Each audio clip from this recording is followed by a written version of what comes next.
when you look in and you see something that it makes you feel good, it makes you feel fulfilled, it's not detrimental to your life, like whether other people agree with that or not, I think is totally irrelevant. Okay, this question is from Nicole Dawn.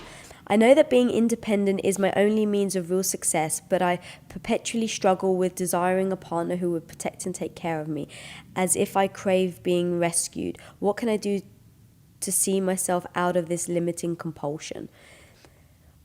I think, and you can dive in from a male perspective, like, I get it. I think every woman wants to feel protected. I don't think that's a bad thing. I think that in society now, we've kind of put pressure on women to have to be standalone. Like, you have to, like, be strong. Who needs a man, right? Like, there's been... And I get it from the perspective of you shouldn't, like, rely on somebody else to create your own happiness. Like, I think those are two separate things. Yeah. But I think desiring to have somebody to support you, like, is completely normal. And I don't think that it has to be one or the other. I think that you can want that and you can look into seeking that.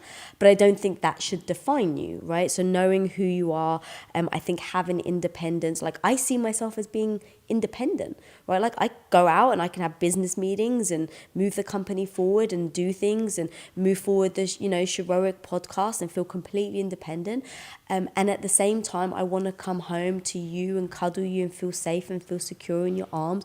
Like, being sick, you came home early and, like... From Comic Con, he did. You brought me dinner in bed last night. And it's like, that feels good as well. And I think a lot of women struggle with that. Like, does it have to be one or the other? Do I have to be so, like, independent that I can take care of myself?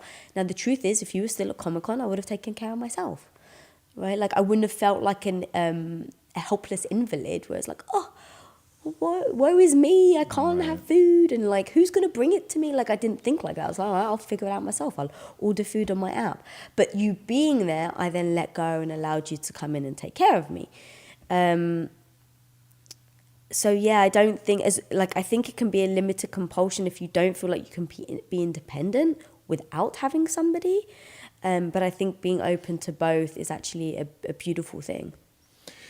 I love this question, and I'm insanely grateful for you to put that in the comments because I think especially now in this modern era, like, that's become out of vogue to want that. And so my whole thing is know thyself, right? I am a filter. I am not here to convince people to think like I think, okay? I do not believe that there is some objective standard by which people should live their lives. I mean, there are some. I don't think anybody's ever going to get more enjoyment or fulfillment out of life by not having a growth mindset. I think being a dick to people is always a bad idea. So, like, sure, there are some minor things. And like you said, I think it's a really important point to not let somebody else control your happiness. I think that's a very dangerous position because I think at the end of the day, fulfillment is sort of the name of the game. Like, when I say that the game you're playing is brain chemistry, that's what I'm talking about. Feeling good about yourself, having that confidence and all that, that's really, really satisfying. Like, for you, forget anybody else. Just, it will make you enjoy your life. And I think that is the point. But if what you want is to feel tiny in somebody's arms and to be held and taken care of, like, I've got no judgment for that. Like, hell yeah. Like, if that's what you want, like, she's saying basically, I have looked inward. I have seen a spark of interest, attraction, whatever, around this idea of being comforted, being held, being protected, like, whatever that thing is. Like, I'm definitely putting words in her mouth, but there's something around that.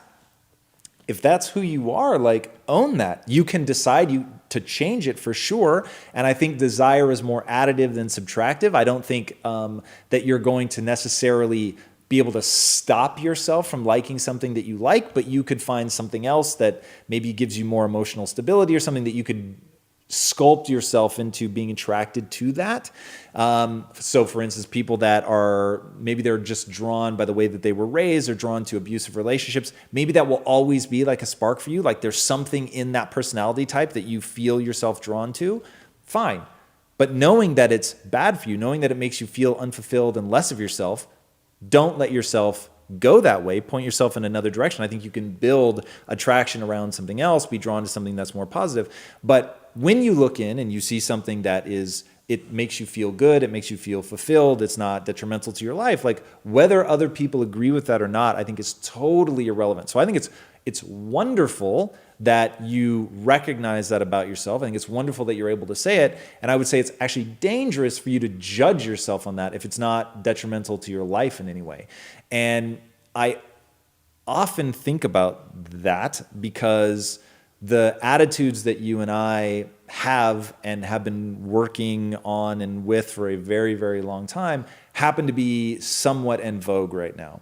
The entrepreneurial mindset is insanely in vogue right now. And I think that a lot of that is going to fall away over time because some people are just going to wake up to the fact that while it's cool right now, it does not jive with who they really are. It doesn't jive with what actually makes them feel good and secure and safe and happy and fulfilled and all that.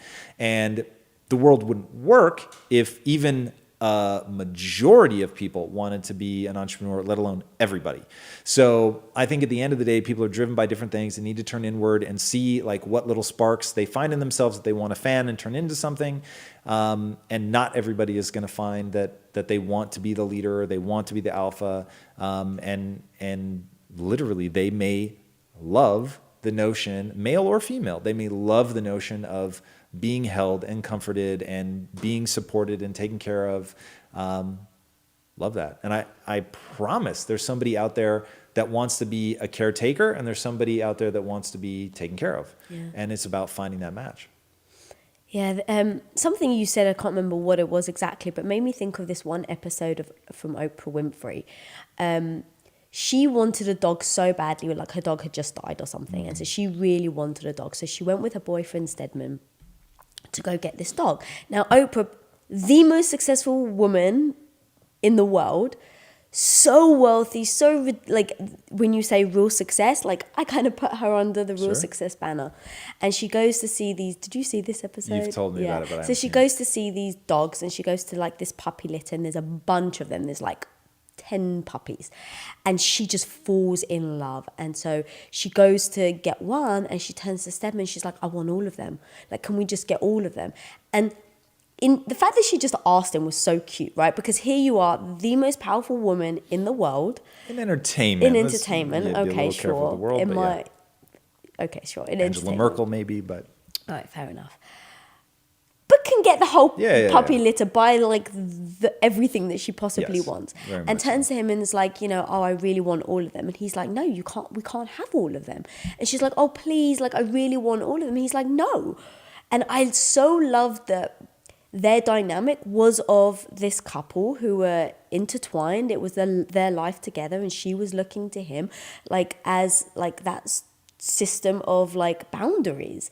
And he's like, you can get 3, like maximum 3. I'm done at 3. That is it. Like I can't handle anymore. So she's like, okay, great. So she ends up getting 3 puppies. And just, I love that. And I was quite young when I saw that episode. And it really hit me. It hit me that it doesn't matter how powerful of a woman you want to be or can be. Like there is something in a security of having somebody else. For some people. Some people. But clearly for her, and I felt like I really responded to that. Like, oh, I can be successful. I can be powerful, but yet I can still want an alpha male and a guy in my life who also sets boundaries with me, right? I don't think it's one-sided. I think they've set boundaries with each other, but they can set boundaries because I never responded well to guys who were beta males. Like, oh, whatever you want, Lisa. Like, I never found that attractive. And so it kind of fit where I was like, wow, this is possible. Like, you can have that type of relationship. And so, yeah, I found that very fascinating. Definitely.